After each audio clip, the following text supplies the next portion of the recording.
Welcome to Live Daf, your online Daf Yomi Shir. Shalom and welcome back to today's Daf, which is Eruvin Daf Mem Tes. We're on Daf Mem Ches Amud Beis, 5 lines from the bottom. We discussed the case of Shalish Chatzeris, 3 courtyards lined up side by side. We have the 2 outer ones, Shnaim HaChitzonos. We have the middle one, the Imtzois. And what occurred was that the outer ones, the Chitzonos, made an Eruv with the Imtzois.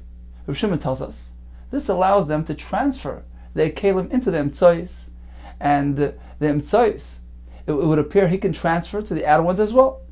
So they can use and transfer from one to the other. However, the 2 outer ones, the Chitzonos, are Asurim Zu. They can't transfer one to the other. So if you have a Kli which spent its Bein HaShmashos in one of the outer courtyards, that Kli cannot be transferred over to the courtyard on the other extreme, the other Chitzonim, because these two don't really connect. They didn't establish an Eruv amongst themselves. So the only thing they can do is transfer to the middle one, and the middle one to the outer ones. Now, this is the Shittas Rav Shimon. Chachamim disagree. Now, what exactly is the machlokes? The Gemara will explain for us. 5 lines from the bottom. Amar Vida Marav. Zu Divrei Rav Shimon. This is Rav Shimon's opinion, that the Chitzonos with the Imtzois can transfer back and forth, 2-way access. Aval Chachamim Emrim, they say no. Rishus Achas, the middle one, the Imtzois, that can service. It can be accessed by the 2 outer ones. They can use that middle one. Rishus Achas Mishameshes L'shtei Rishuyos. The middle Rishus, the middle Chatzar, can serve the 2 outer ones. There's no problem with that. Aval Lo L'shtei Rishuyos, but the 2 outer ones, they can't go ahead and serve the middle one. Lo L'shtei Rishuyos Mishamshos L'shus Achas. They can't be Mishamish the middle Rishus, meaning he can't go ahead and have access to both outer ones. He can't transfer his Kli to the outer Chatzeris. Why is that? Because he's in the middle. He has double allegiance. He has already connected to the other Chatzer. He made an Eruv with both Chatzeris on either side. So he has to decide which one. He has identity crisis. He can't go connect to 2 Chatzeris. On the one hand, he's connected to this one, and he's transferring to this one. On the other hand, he's going to transfer to the one on the other side. He can't do that. A person can only relate to one area. He can only belong, he can only reside in one area. He can't go ahead and on the one hand reside with this Chatzar, and the other hand connect himself to the other Chatzar. It's a contradiction in terms. So therefore the middle, the Chatzar Imtzois, he cannot go ahead and utilize his Eruv with the 2 outer ones to transfer to them. They can use him, but he cannot use them. So according to Ravida Amar Rav, Rav Shimon will hold the Chitzonos and the Imtzois can access 2 ways, back and forth. Whereas the Chacham hold, it's only 1-way access. Only the outer ones can access the middle one. But the middle one cannot access the outer ones. Continues the Gemara, Ki Amrisa Kamei de Shmuel. So this is Ravida speaking. He was a Talmud of Rav, a Talmud of Shmuel. When I related this opinion of Rav, the way Rav presented the machlekes, I related it in front of Shmuel. Amar Li, he responded, he was more machar. He said, Avzu Divrei Rav Shimon. This too, meaning this view of the Chachamim, the way you just presented the Chachamim Shita, that only the Chitzonos can utilize the Imtzois, but not in reverse, that exactly is Rav Shimon's Shita. He only allowed 1-way access, due to that very reason, because the middle one can't pledge double allegiance. He can't belong to 2 Chatzeris at once. So certainly he cannot go ahead and transfer to both Chatzeris, but they can use him. That is Shita's Rav Shimon. Chachamim are even more machmir. They say all 3 courtyards cannot access each other. The Gemara explained that from Ches Amud Aleph is a concern. Perhaps it's going to cause confusion, and eventually, inadvertently, they might actually transfer the Kelim from one Chitzayna all the way to the other Chitzayna. The Chacham say, blanket Isser, all the 3 courtyards should not be transferring to each other. So in conclusion, we have Rav's approach, who says that according to Reb Shimon, there can be 2-way access to the middle one, whereas the Chachamim hold that there's only one-way access, only the outer ones to the inner one. So Reb Shimon says two ways, Chum say one way. Whereas Shmuel says even Reb Shimon only holds of a one-way access, only the outer ones to the middle one, but not in the reverse. Whereas Chachamim say no access whatsoever amongst all these three chatzeres. Says the more Tani Kava Seder Rav Yehuda Abliba de Shmuel. We have a brayso which supports Rav Yehuda's version according to Shmuel, which says that even according to Rabbi Shimon, only one-way access is permitted. Oh, Rabbi Shimon, Lama Davar Doima. So Rabbi Shimon here is referring to the case where you have several fellows out in the field and they all get 4 ames. So we have 3 people lined up, 2 people on the outside, 1 smack in the middle, and he's sharing some territory with a person on either side. And the Mishnah says the people on the outer perimeter of this arrangement can go ahead and share space with him and transfer kelim. And Rishima says this is similar to the case of the 3 chatzeris. What is it similar to? The shalish chatzeris apsuchos lezu. We have 3 courtyards lined up next to each other with access to each other. Each one has access to Shusarabim. If the 2 outer ones made an erev with the middle one, so they have access to the emtsois. So the members of the outer chutzner on one side, on the right side, they can bring their food from, he can bring it from his house into the middle chutzner and eat there. Likewise, the people on the other side can do the same, bring their stuff into the middle chutzner and eat it there. After they finish their meal, the members of this chutzner can take their leftovers and bring it back home. We're not concerned perhaps that they're going to actually bring over some kelim that originated in the chutzner on the other side. So concerned they can bring their leftovers back home. Likewise, the other chutzner can do the same. So it's very clear that according to Reb Shimon, when we have this type of arrangement, who has access to what? It's only the outer courtyard that can access the middle courtyard. But it's very clear that the middle courtyard cannot access the outer courtyard. So that's Reb Shimon. And this is compatible with Shmuel's approach that even Reb Shimon only allowed one-way access. He didn't allow the emtsois to access these side chatzeres, due to the reason we mentioned earlier, because he can't go ahead and reside in 2 places at once. So that's Reb Shimon, one-way access is allowed. All 3 chatzeres cannot transfer one to the other. We're concerned about confusion. Continues the Gemara, and Shmuel is actually very consistent with his own opinion stated elsewhere, that when you pledge double allegiance, it doesn't work. D'amar Shmuel, chatzer shebein shnei muvois. Let's say we have a chatzer in the middle, and on the right side we have a mavoy, an alleyway, which has its own collection of courtyards which access that mavoy. And on the left side of this chatzer, we have another mavoy, another alleyway with several other chatzeres there.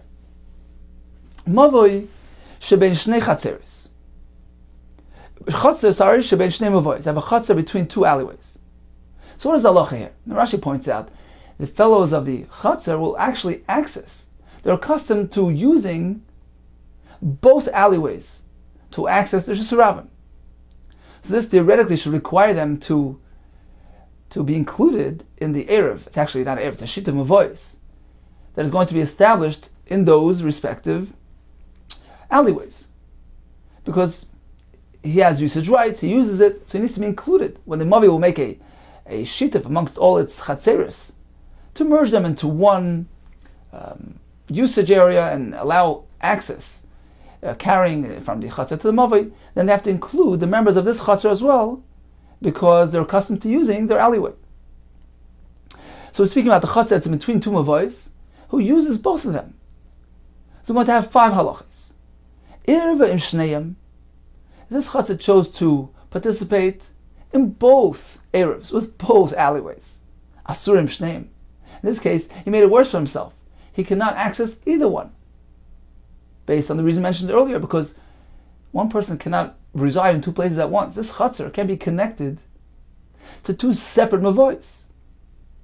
So this is compatible, consistent with Shmuel's approach. The next scenario is, Lo Irvem Shneim. What if he neglected to make an Erev with anyone, with either of these Mavois? That also is a problem. Oyseres al shneim. He goes ahead and he makes it usher. On both of those mavois, they can't carry because they didn't include this chatzar, who accesses their mavoi, in their sheet of mavois. The third case is, Hoysa ba'achad regila, or ba'achad ene regila. Let's say this chatzar would regularly use one of the mavois. He was a commoner there, but on the other side, on the other side, he's not accustomed to accessing it. So in this case, we say, well, he really belongs to this mavi, the mavi which he regularly uses. Therefore, we say zeh sheregila by aser. The mavi in which he's a commoner, that mavi is aser because unless they included him in the erev, but otherwise they're aser because he's meant to be part of the arrangement. Zeh she'ene regila by mutter. But the other mavi where he's not accustomed to walking there, that's okay. It's mutter without including him in the erev. Amar Rabba Rav Huna, and some add the word Amar Shmuel. There's also a halacha named Shmuel. What happens if he makes an erev with one of these mavois? Ereva im she'ena regila bay. Let's say he makes an erev with one of them, but he happened to choose the mavoi where he's not accustomed to walking. That's okay. Huta regila atzmai. The other mavoi, which is actually the place where he regularly walks and uses, that's mutter on its own, meaning they don't need him to participate in the erev. Why? Because once he has connected himself to one of the mavois, he made an erev with them, that indicates that he's detaching himself, at least for the time being, for Shabbos, from the other mavi, on the other side. So this allows them to carry without including him in their erev arrangement. He's not part of the equation. So that's the solution to our situation. We have a chatzar in between two mavois. If he neglects to make him erev at all, then everything's awesome. If he makes two erevs, it's also a problem. So what should he do? He should make an erev with one. And the chiddush here is, even if he decides to make an erev with the mavi that he doesn't usually use, that's okay, because he connected to them and he detached himself. He delinked himself from the other mavi. So they don't need to be concerned about this chatzar, and they can carry on their own. So everybody's okay. Another halacha. Va'amar Rabba barafuna amar Shmuel. Let's say im irva regila la'atzmai. So we have the two mavois on either side, and the mavoi where this chatzar commonly accesses decided to make an erev on their own, without including the chatzar into their arrangement. That's one part of the equation. V'zeh she'ena regila by lo erev. Now the mavi on the other side, where he's not actually accustomed to walking, did not make an erev on the Shabbos, so they can't even carry there. V'yatzmal erev, and the chatzar as well didn't make an erev with any one of these mavois. So what happens here? Doichen oisa etzel she'ena regila bay. So the mavi which really made an erev, they established an erev amongst themselves. They didn't include the chatzar, but they made an erev amongst themselves to allow carrying. They can tell the people of the chatzar, look, what do you have to lose? Do us a favor. Just detach yourself from us. Go ahead and access the other side, at least for the Shabbos. So although generally you're accustomed to walking through our mavi, but do us a favor. During the Shabbos, we'd like to carry. You didn't make an erev with us. So perhaps detach yourself from us and connect yourself to the other mavi for the time being. And by doing so, you're going to allow us to carry in our mavi. You don't need to be part of our erev. So that's halacha. They could do that. Doichen oisa, they push the chatzar away, eitzel she'ena regila bay, to the other side, to the mavi where actually he's not accustomed to walking and using. This is an example where we compel somebody to comply, not to conduct oneself as they did in Stom, where they were very particular with their possessions and wouldn't allow others to use it, even if it didn't involve personal expense or any harm. They were just very stingy and very, very defensive, very protective of their properties. We're a kaifa, we force somebody to comply, not to conduct oneself like the midas Stom. This is an example where, look, you have no loss using the other mavi. Please, just go over there. This will allow us to freely access our mavi and to carry with him. So in summary, we had a case of Shalish Chatzeris, with a machlokes between Reb Shimon and the Chachamim. According to Reb Shimon allows two-way access. The Chitzonis can access the Mitzois can transfer to the Chitzonis. That's Reb Shimon's approach. Chachamim say, only one-way access is allowed. Only the Chitzonis can access the Mitzois, but not the Mitzois to the Chitzonis because it can be connected to two courtyards at once. According to Shmuel, even Reb Shimon holds of that svara, and therefore only the Chitzonis can access the Mitzois, but not in the reverse. What do the Chachamim hold? All three Chatzeros are also with each other. We proceeded with the case of a Chatzer, which was situated between two alleyways. We have 5 scenarios. If the Chatzer established an Eruv with both Mavois, in which case he's been connected to two sides at once, that's a problem. He cannot transfer to either one of them. If he neglected to make an Eruv altogether, then he actually makes them both Asr, because we're speaking about a case where he's actually using both of them, and he's meant to be part of the Eruv arrangement. Let's say he's only Ragul Ba'achas. They only regularly use one of the Mavois, then he's meant to be part of that arrangement. So that Mavi is Asr if they don't include him in the Eruv. But the Mavi on the other side, where he's not a commoner, they can carry without including him in the Eruv. What if he decided to make an Eruv with one of the Mavois? Then everything's okay, because he's attached himself to one of the courtyards, one of the alleyways, and detached himself from the other side. So therefore they don't need to include him in their arrangement. We won't conclude with a case where if one of the Mavois made their own independent Eruv without including him, and the Mavi on the other side never really established an Eruv, so in any case they can't carry there on Shabbos. So they tell the Chatzer in the middle, what's the law say? Just go and access the other Mavi, who in any case can't carry there. So the Doicha, the Chatzer to the other side, and by doing so, they don't need to include him in their arrangement, and they can carry through their Mavi. Continues the Gemara. Amar Rabbi Damar Shmuel, Hamak b'dal Eruvin. If one is particular about the food that he placed into the Eruv collection, he doesn't want anybody to access his food. So he collected food from the members of the Chatzer, and he would like that his food remains his. Nobody should eat his food. Ein Eruv Eruv, that Eruv doesn't work. Why? Mashmai. What is it called? Eruv Shmai. It's called Eruv. What is the definition of the word Eruv? An integration, a mixture, a merging. If you're not really merging together, you're not creating this true pleasant partnership, you're particular about your food, that you remain separate, and not be accessed by the others, then you haven't really accomplished what you meant to accomplish. Rav Chanina Amar, Eruv Eruv. Even in this case, it works. Elashanikram Anshe Vardina. They call him, you're like one of the members of Vardina, which was a location in which the residents were stingy. So you're a stingy man.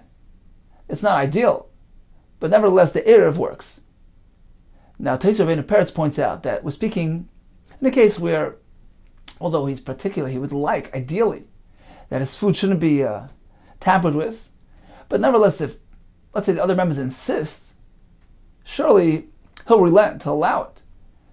Otherwise, the Eruv really wouldn't work, according to all Shittas. The reason why Rav Chanina says it works is because, at the end of the day, he would allow them, under pressure, he would allow them to actually access his food. Whereas Shmuel holds, since he's not happy about it, and he has the wrong mental approach to this whole thing, wrong attitude, he's not integrating mentally, it's not considered to be a proper Eruv. That's a one halach of Shmuel. If he's particular, it doesn't work. Amar B'dam Shmuel, another example, Hachaydek Eruvin. He splits the Eruv. He puts his food in a separate container. Ein Eruv, it doesn't work. Here again, you're not integrating properly. You're placing your food separate from the others. Kiman Kibei Shammai? Is it halacha following Shittas Beishamai? The Sanya Chamisha Shagovas Eruvin. 5 members of the Chatzer collected their Eruv food, and they placed it. They split into 2 containers. It doesn't work. It needs to be in one container. It does work. So Shmuel tells us that the Eruv food needs to be contained in one container. Is he following Shittas Beishamai? That's problematic. Says more no, afilu tema beisil. He can be going even according to Beisilel. Ad kan, like Amar Beisil Hasam. It's only over there. The Beisil say it's okay. Ella de malyon lamana v'yater. We're speaking where they fill the container with the Erev material, and there was a spillover. They need to get another container to put the rest. So since initially they didn't place it in two containers, that's okay. It joins together, it's considered to be one collection, one entity. That's over there. But if initially he split the Erev into two, such as in our case of Shmuel, even Basil would agree that the Erev is not valid. Okay, so we have the first halacha of Shmuel. If he has the wrong attitude, he's not mentally integrating, it doesn't work. The second halacha of Shmuel, if the Erev's physical appearance, it doesn't give that impression of proper integration, the Erev is not chal. It doesn't work.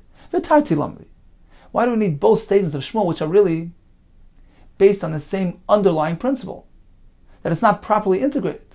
It says more tzrichi, both are needed. Had he only said the first statement, because he's particular about it, and he's not mentally integrating. But in the second case, where that element is not present, he's not makbid on his food, but since they placed it into two separate kelim, it's no good. Over here, perhaps in this case, since it's not an attitude problem, perhaps that's okay, despite the fact that it appears separate. Therefore, Shmuel needs to tell us, even this is a problem. Had he only said the second halacha, when it appears like two separate portions of the Erev, I would say, yeah, that's a problem. Because he split it into two, so in its physical appearance, it doesn't appear like one and the same entity.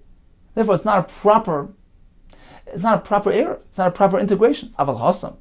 But in the first case where they placed it together, one kli, there's a problem with his attitude. Perhaps that's not so severe. It would not invalidate the Erev Tzricha. Therefore, Shmuel needs to teach us in both cases, whether it's an attitude problem or a lack of integration due to the physical appearance of the Erev. In both cases, the Erev doesn't get activated. So Rabbi asked Rav Yehuda the following question: in the olive press of Rav Zakkai. Now the Gemara elsewhere, I think it's in Avodah Zarah, so the Gemara says, actually increases. The Gemara says that there's a story there where one Tana asked a question of the other Tana out in the marketplace. Why does the Mishnah need to mention, cite the location of where it took place? The Gemara says, the Mishnah is highlighting that even on the road, even when they were preoccupied, they were in the marketplace, shopping for the wedding there, what were they involved in? Words of Torah. So here as well, he asked him the question in the olive press of Be'er of Zakkai. Is that the case that Shmuel says that if one splits the Erev into two containers, it doesn't work? Then Shmuel say, so they would place the Erev food, they would collect the food and place it in one of the homes. Now, what's the point of the collection and the placement? So just in brief, that the Erech HaTzeres was to allow carrying because the home is a person's personal domain. The Chatzer is a shared area. So carrying from one to the other appears like he's taking from one type of Rishus to the other, which perhaps can be confused with Rishus Yachad, Rishus Ravim. Therefore, we have a takana meant to integrate everybody into one residence. We collect the food, we place that food in one of the homes, thereby making that home the common residence for all the members of the Chatzer. It's as though they're living together, one happy family. There's one house here, there's one residency, and the Chatzer is merely serving that residence. So it's all just one entity, one usage area, one Rishus. So Shmuel tells us that the house in which they place the Erev food, the homeowner of that home, he himself doesn't have to contribute anything to the Erev. So more at this point figures, certainly has to contribute, but the fact that he has some bread in the other room, the kitchen, that's okay. He doesn't have to place it together with everything else. My time. Why doesn't he have to place his food here? Lav mishum da'amar. Is it not because we say the kiva the manach basala? Since his bread is sitting in a basket somewhere in the house, kima the manach hachadami. It's as though it's sitting here together with everything else. So apparently, the fact that it's in two separate locations, that's okay. Hachanami here as well. When this person split the Erev into two containers, kiva the manach basala, since the food is sitting in a basket nearby, command the manach hachadami. let it be considered as though it's sitting together. So we have a kasha from one shmuel on the other shmuel. Amar later, Reader responded, no, that's not the pshat. In the case where you place the erev food in a person's home, he doesn't have to contribute whatsoever. There's no need for him to even add anything. Hasam afal bish ein pas. Even if there's no bread whatsoever in existence in this person's home, he doesn't have to contribute at all. Why? My time. Because what's the point of bringing the food into this house? You're taking everybody's bread and bringing it here, and it's as though they're all living here. This becomes everybody's place of residence. The homeowner is living here, practically, physically. He's here. He's here already. He doesn't need to contribute anything to the erev. So that's the pshat, that the homeowner doesn't have to contribute. But generally speaking, certainly when we collect food of the erev, it needs to be placed in one container so that it's properly integrated and merged into one entity. Amar Shmuel, so we speak about erev chatzeres. What are the mechanisms? How does it work? Amar Shmuel erev mishum kinyan. It works based on the concept of acquisition, which means that when they place everybody's bread in one of the houses, what happens is that the homeowner is considered as though he's granting a portion of his home, ownership of his home, usage rights to his home, to all the members of the chatzar. So it works based on the concept of kinyan. They acquire a piece of that home. And by doing so, this leads to the next step. It's as though they're living here. And once they're living together, then the entire chatzar is only being used by one residence, and this allows them to carry throughout the chatzar. So according to Shmuel, it's based on kinyan. They acquire a piece, a partial ownership of this home. So if that's the case, why don't you just use money? Why don't you use bread? If you'll ask, why don't they make the kinyan using money, which seems to be better than just using bread? The answer is because not necessarily is it found.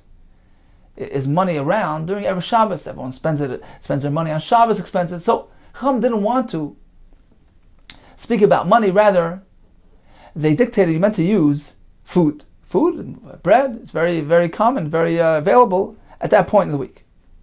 Says the okay, so it appears it was a convenience thing. Okay, so let's say he chooses to use money. It should work. The point is merely a convenience point. But if you have money, shouldn't that work as well? Says the Gemara, no. Chum were concerned if they allow money to be used, perhaps one will mistakenly think that money is the proper way of doing the kinyan. And what's going to happen? Perhaps will come a time that they won't find the coin. They won't even think of making erev with pas. They'll say you have to do it with money. No money, no erev. And as a result of that, they won't make it erev.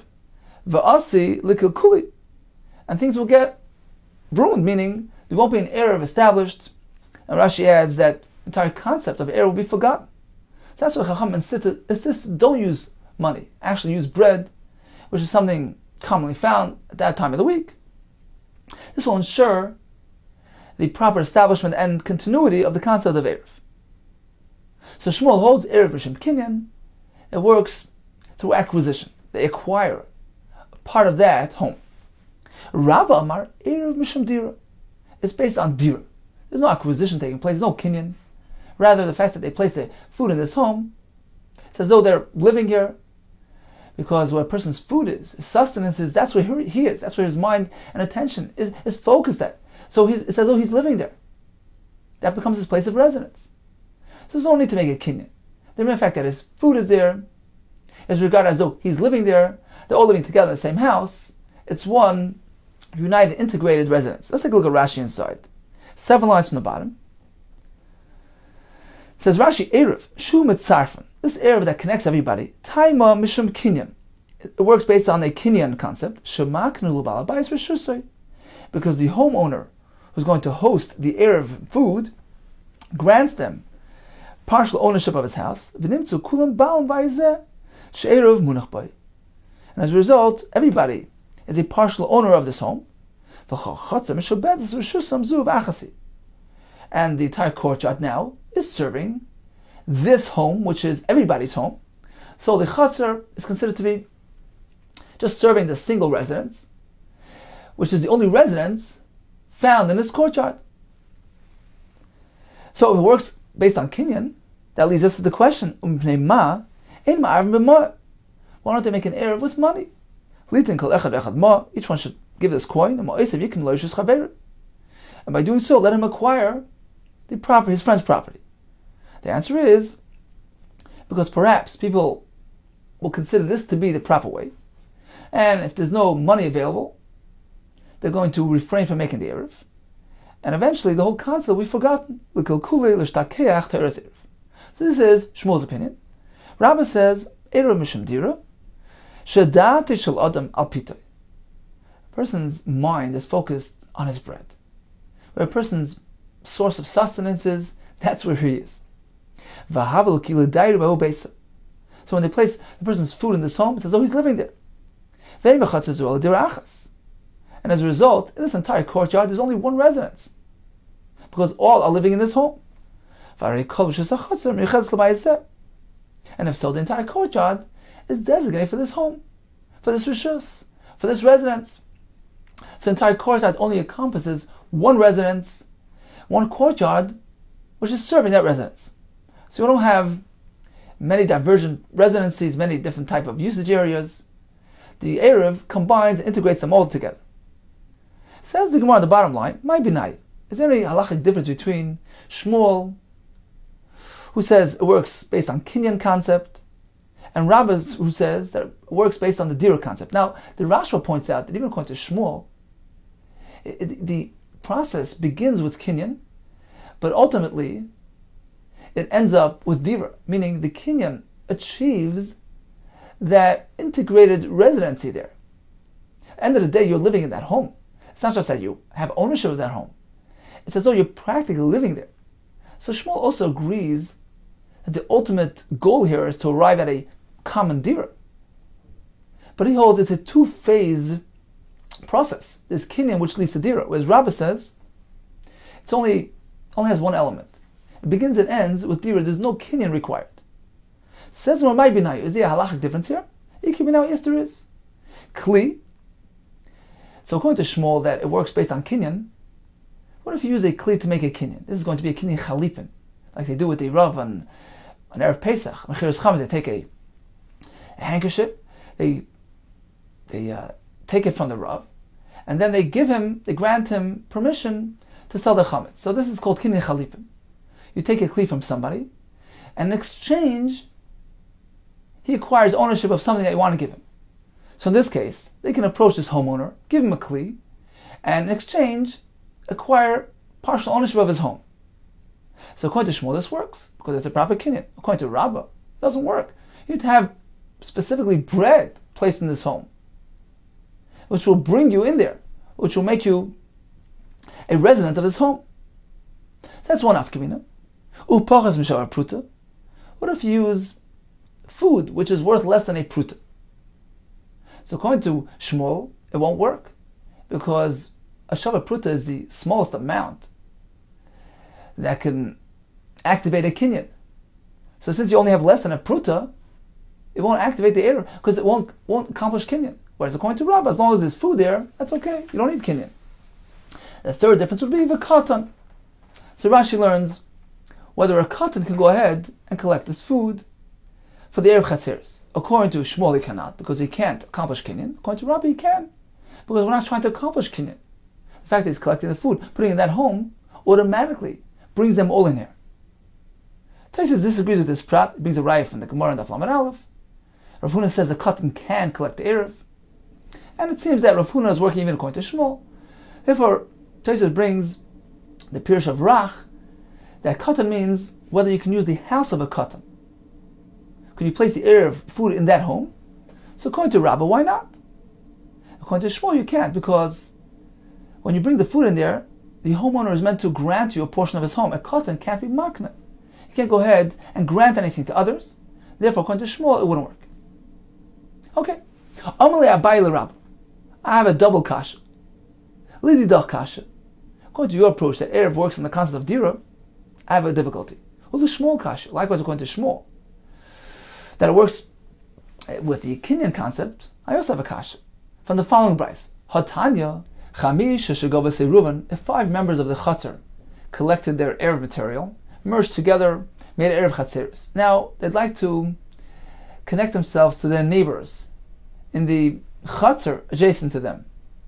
So it seems like standard procedure was that they would take their Erev material that they already collected, which is the essence of their residency. They would take that very bread and bring it over to the Chatzar next door, thereby connecting with them and creating that greater Erev, allowing transfer between the 2 Chatzeris as well. Says the Brayse, when they bring their Erev to their neighbors, not necessarily do they have to specifically bring this food. Rather, Echad Moidlich LeKulan, one member of this Erev, one member of this Chatzar, can go ahead and take his own personal bread, bring it over to the other Chatzar, and by doing so establish a connection between all the members of his Chatzar with the members of the Chatzar next door.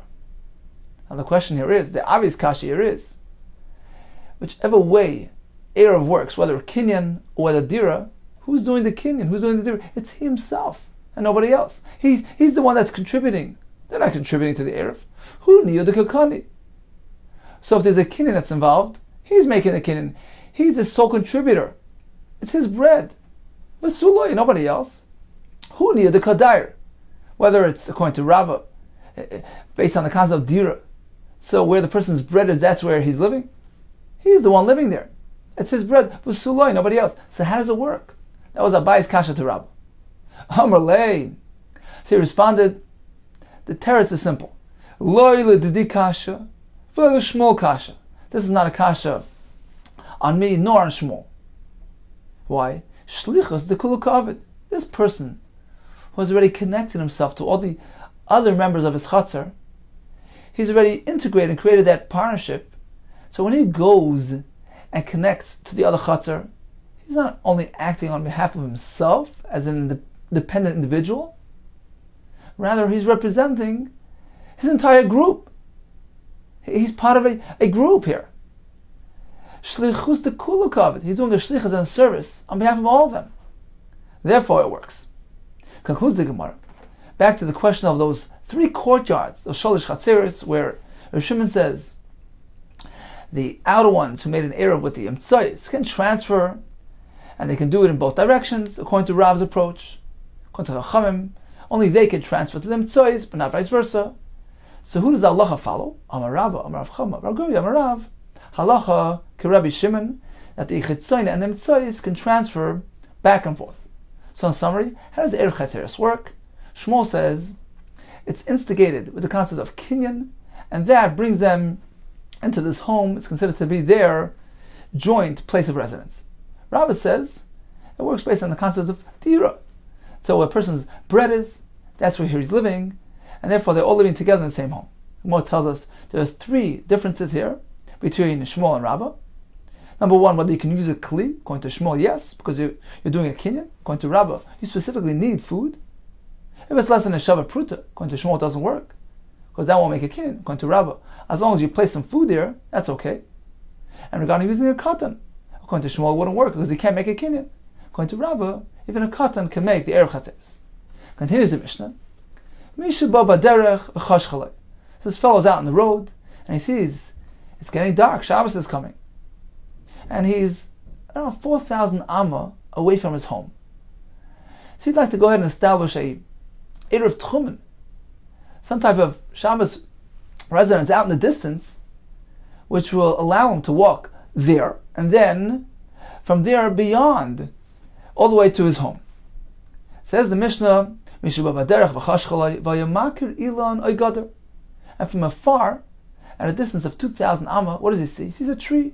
He sees a fence.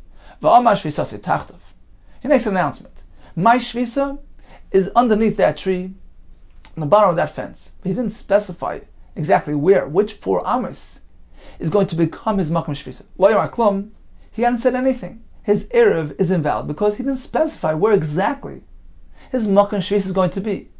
The makam shvisa is a person's Shabbos residence. You need to know where you're living. So in this case, it doesn't work. What about shvisasi b'ikari? He says, my shvisa should be at the trunk of that tree. So he specified the exact location. In this case, it's activated. That becomes his Makom Shvisa and allows him to walk 2,000 amma in all directions from that spot. So as a result of that, he can make it home. He can walk from his present location up until the trunk of that tree, 2,000 amma, and from there beyond. From the trunk up until his home, another 2,000. So this results in this fellow walking after nightfall, a total of 4,000 amma. Let's say he doesn't recognize any landmarks which would allow him to make this announcement, or perhaps he's not really versed with these halachas, he doesn't know that one can do such a thing. So instead he said, V'amar shvisasi b'mkaimi. I would like my shvisa to be established right here, in my current location. So that works. So his shvisa becomes established right here, and he gets 2,000 all directions. Taisus points out, he doesn't actually have to say shvisasi b'mkaimi in this case where he's actually present at the shvisa location. Even if he's just merely there, and he certainly has in mind this should happen, it works, even if it doesn't explicitly state it. So in any case, he's Zoicha, he gets this territory, a stchum of 2,000 all directions. Agulis, they're measured as a circle, meaning a radius of 2,000 amma in all directions. Divrei, Rebbe Chanidim and Tignis. V'chacham ayimrim merub boys. We create that square around him. So it's a square of 4,000 by 4,000, he's right in the middle. Kitav merubas, like a square tray. What's the benefit of a square? Very simple. So that he gains the corners. Meaning, if he chooses to walk diagonally, in the diagonal of that square, instead of merely 2,000, he can actually walk about 2,800 amma. This is learned from Sukkim. Continues the Mishnah, V'zui she'amru. This is an example where the Chacham said, Ha'ani ma'arav v'raglav. The ani who has no access to food, he's out on the road, he can make an erev simply by his presence, without using food. Amarav me'er anu ein lono ela ani. We only said this regarding an ani who has no access to food. But a person who has access to food, he must make the erev using food specifically.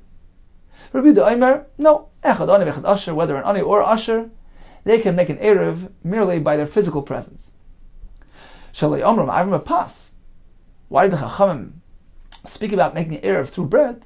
Ela lahakal la'asher is merely to provide, to accommodate, to make it easier for the usher. Shalei yetziv avir raglav. So he wouldn't need to trouble himself to go out to the erev location. He could send some bread, but actually, being physically present at the erev location is superior to using food. Says the Gemara. So we began with this fellow who's out on the road. It's getting dark. He makes an announcement. I'd like my shvisa to be underneath that tree, somewhere underneath that tree. We have a wide tree, 30 amas wide, the branches that is. So we don't know exactly where he'd like to have his shvisa. Mishnah says it doesn't work. Lo yamar klum. My lo yamar klum. What does that mean? He hasn't said anything. So you have two approaches. Amarav. Lo yamar klum kal ikar. He hasn't said anything. Da afilu l'tachtav shel ilan. Lo yimatzi azal. He doesn't even have the ability to walk to the tree. Why? Because since he didn't specify the exact location of his shvisa, where underneath that tree he'd like it to be activated, that doesn't work. And since he really uprooted himself mentally from his current location, he wanted to be shevis there and not here. So he was akar. Rashi says he was akar date v'liba. His mind, his heart, has been detached from his current location. He indicated he doesn't want a shvisa to take place here. This fellow doesn't have shvisa, not there nor here. He's like a person who's out of the tomb. He only has 4 amis. Ushmuel Amar. Shmuel maintains that he has shvisa, but it's undefined. We don't know exactly where underneath that tree.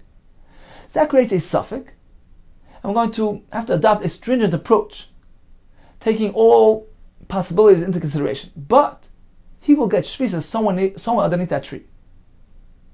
Ushmuel Amar, lo yamar kum leveisai. He hadn't said anything regarding allowing him to walk home, meaning, as a result of this statement, he can't walk home. Aval tachtav shel ilan motzi azl. But certainly he can walk all the way to underneath that tree. So the picture is like this. There's a diagram at the bottom of the page in Rashi. In some editions it's actually accurate. In any case, the picture is like this.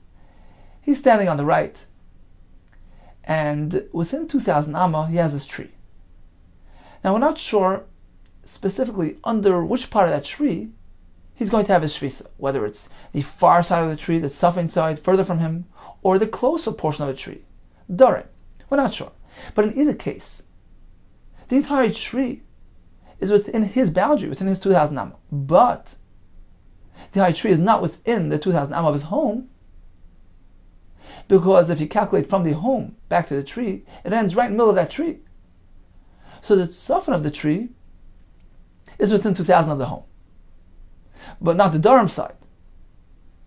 So when it comes to walking from his present location to the tree, he's allowed to, because even if the Erev was activated on the Safan side, underneath that portion of the tree, either way it's within his boundary of 2,000.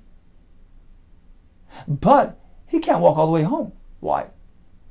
Because perhaps the Makom Shvisa is on the Durham side of the tree, which is beyond 2,000 of the home. So that won't allow him to walk home. So Shmuel says he can't make it home, due to the fact that we're not sure where the Shvisa is. Perhaps it's on the right side of the tree, which is beyond 2,000 of his home. But he can actually walk to the tree on any side of the tree, because either way it's within 2,000. So that's okay, but he can't walk home. Now, what if he says, look, okay, perhaps the Shvisa is on the Durham side, which means it's closer to me. So from that portion of the tree to my current location is actually less than 2,000 amma. The tree is 30 ammas wide, so I'm actually less than 2,000 from my Shvisa point. I'm 1,970 ammas. So perhaps, based on that, you should allow me to walk backwards 30 amma. Let's say I want to walk to my right 30 amma. I can do so, because it's within 2,000 of the right side of that tree. No, we say no, we can't do that, because perhaps your Shvisa is on the left side of the tree, on the Safan side, in which case you're exactly 2,000 amma from your Erev location. You can't go anywhere to your right. So we take into account all possibilities, and we go to Chumrah. Let's see the Gemara again. Shmuel Amar, Lo Yamar Kum Lebeisai. It's ineffective. It doesn't allow him to walk home, which is perhaps beyond the Tchum. Aval Tachtav Shel Ilan Matzi Azl. But he certainly can go to the bottom of the tree. V'nasa Tachtav Shel Ilan. The bottom of the tree results in a limbo state. It becomes chamar gamul. It creates a confusion for him. It's like a person who's driving a donkey, who goes forward, goes in front, at the same time leading a camel behind him. He's stuck in the middle. He's being pulled in both directions. So the bottom portion of that tree creates that uncertainty. It pulls in both directions. He must take into account that perhaps his Erev is on this side of the tree, perhaps on the other side of the tree. If he says, well, let us calculate from the Safan side of the tree, let's assume my Shvisa was on the left side of the tree, which is within 2,000 of the home. Allow me to go home. We say, no.